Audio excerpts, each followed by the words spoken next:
Last episode we had our group visit G20, Jiro's base. They dropped off Selena there and found out that Jiro wasn't on the island. Actually, this base is not only Jiro's, but Commodore Gus's as well. In addition, there are a lot of factories built on the island by Jeopard. Gus called our guys to meet him in the office, congratulated our boys with victory over Hito Hito pirates. Gus also called Kai Trader's nephew, and Kai almost attacked Gus, but the group stopped him from doing so.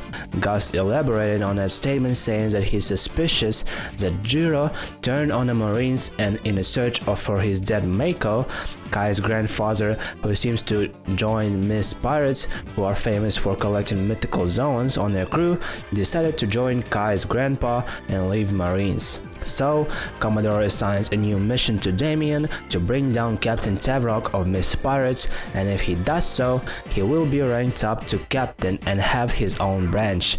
It turns out that Heather has a bounty poster saying that she's a part of Miss Pirates. Group also have some little fight over topic of following discipline and such, and go to talk to Heather. Damien also sees some soldiers wearing black armor. Group talks to Heather and learn her story of how she ate mythical zone in her father's field. Miss Pirates heard about her, kidnapped her, and she is actually terrified of Tavrock. Group says that they will help her, and episode 19 ends. Roll episode 20. But before we jump in, please subscribe and like the video. Hit the bell so you would get notified whenever the new video will come out. Also join my Discord and mention me on a server so we could chat. Link will be in the description below. Episode starts with group casually rolling on the seas and Yokon asking Kai to talk more about Jiro, who we learned in a previous episode was actually the one who saved Yokon from pirates and is her hero. They start talking about tattoos as well, and Yokon points to her tattoo that looks like a V with a circle. The history behind it is that one day she went into one of the caves on her island and found that symbol drawn on a wall, so she just decided to have a tattoo of that. Kai, hearing that, also said that he saw that symbol in one of the caves on his island. Spooky doesn't actually have a backstory for that, he just used to draw this symbol a lot in his notebooks back when he was in school. But Rustage might actually do something with it in the future, so keep an eye for that. Heather and Bradley, who were having a moment together, go upstairs to see why the group are arguing about metaphors and suddenly start talking about their parents. Everyone learns about Bradley's dad being a pirate and that he was pretty abusive to Bradley. Yokon is very surprised about that and saying that she will kill Bradley's dad if she will have an opportunity. Damien says that his parents were traitors to Marines apparently and were taken away somewhere. Yokon also is very unhappy about that. And eventually they get close to the last known location Jiro was seen. From afar they see just a huge wall that is so tall it goes beyond the clouds and spreads very wide as well, but you can see it's curling. Before that, they see a bunch of wrecked marine ships. Once they get closer, they see Jiro's ship being split in half. They get off their ship and go to see what is up with Jiro's ship, but are welcomed by a guy in a Greek robe with snakes as his hair. That guy totally ignoring the boys, but seeing Heather immediately calls her babe and his girl, which implies that they know each other and actually are ex-lovers or such.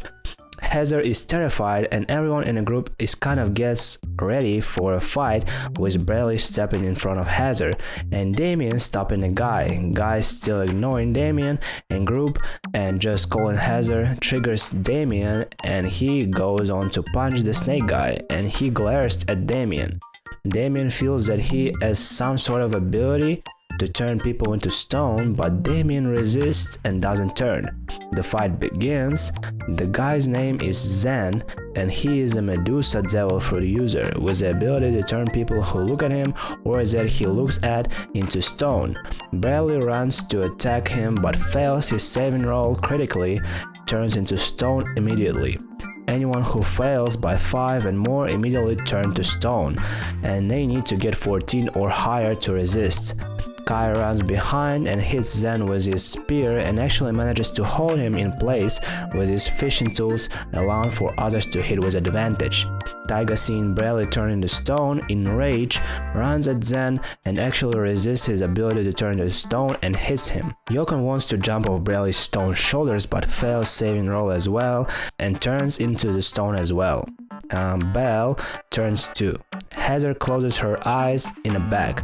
Things went bad really quick, but Damien, Kai, and Taiga clutched the fuck up and beat up Zen, with Damien punching a straight hole through Zen's head. With Zen dying, Bradley, Yukon, and Belle return to themselves, and Yukon is so angry she just starts pummeling Zen's donut head into mush. Kai and Bradley finish off 2 other guys who were with Zen, and after that the fight is over.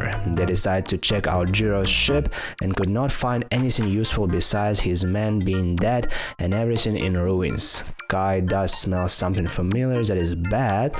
Yukon does too, but they can't recognize what it is, so they move on. Heather does say what is this structure on the island. It is constructed by Kaerru himself. It is a labyrinth, and he builds new one every single day. Before going in, they decide to check around the island, and Damien sends Chopper to see what is up on top of the building. Also during battle with Zen, Chopper shot a hole through Yukon's carrier. Chopper reaches the top, and actually you can see a ceiling of the labyrinth and a figure standing there.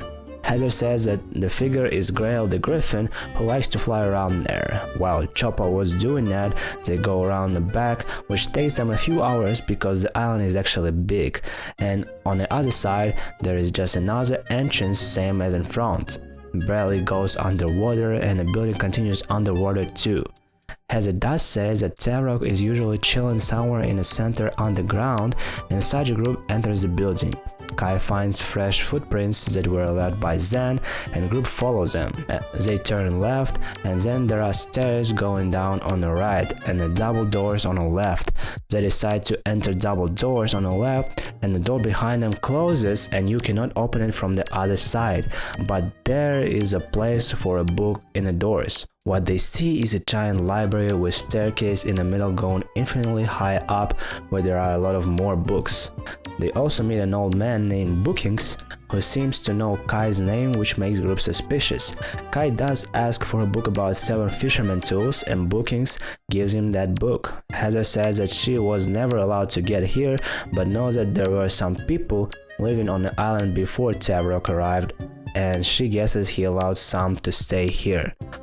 Old Man Bookings says that he has a riddle for them to get out of here, and the riddle is something like reading is the key. And to see what's up, Damien takes some random book and places it into the door, and doors open up. And once he takes book out, doors shut down. Doors seem to teleport you somewhere book related, so when Kai places his book about 7 fisherman tools, doors open up and show a lake with a boat there. Guys figure out it's teleportation doors and grab something related to jail or prison. Once they put that into doors, they see a bunch of jail cells there and they go in to search for Jiro. They didn't actually figure out why Bookings knew Kai's name, other than he said there are books on everything, even about our boys from Branch 101. When group were in a library, they did also notice that there were a lot of books related to mythical creatures, but when asked about Minotaur, Bookings got kind of scared but said there is no book on the Minotaur. Well, group went into the jail of the building. Heather does say that prison is guarded by Cerberus, and once they enter the prison, they see a person with 3 heads appear on the other side, and the episode ends. To be continued.